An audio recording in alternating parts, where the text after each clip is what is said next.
Tuwing dumadalaw po etong mga Duterte sa kulungan ni Digong, Sara Duterte halimbawa, yung mga kapatid, si Kitty Duterte, tuwing bibisita yung mga yan sa detention facility, siguradong may dala o siguradong may baon na kwento sa kanilang mga nakaabang na iilang supporters dyan sa labas ng detention facility. Ikikwento kung ano yung pinag-usapan, ikikwento kung ano yung nangyari, at ikinikwento kung ano yung kalagayan ni Digong. Hindi pala pwede yon. Yan po ang kautusan ng ICC. So inamin na rin ni Sara Duterte na yun nga, inutusan sila ng International Criminal Court. Sa tingin ko, ito ay hindi kautusan. Ito ay kanilang patakaran na huwag maglalabas ng impormasyon sa publiko hinggil sa kalagayan ng amang si dating Pangulong Duterte.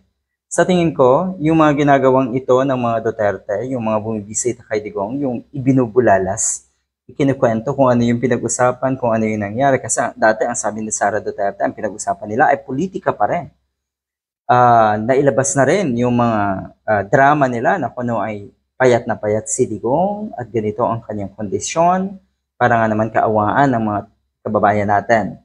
So lahat pala ng yon ay posibleng maging dahilan para lalong malagay sa alanganin si Digong. Natural na nalalaman ng ICC yung ginagawang ito ng mga Duterte, yung nagbibigay ng impormasyon paglabas nga ng detention facility. Pero ang sinasabi natin si Sara Duterte, sila daw ay binusalan. Ayan, lumabas na talaga yung totoong ugali ng mga katulad na ito na akala nyo kaya nyo lahat. Na akala nyo pwede nyo gawin lahat nang walang pipigil sa inyo. Kung batas, kung patakaran, abay wala kayong or hindi kayo exempted, dapat kayong sumunod. Mga hinayupak kayo, sabi nga ng mga netizens. Eto sa tingin ko ay lalong maglalagay kay Digong sa alanganin.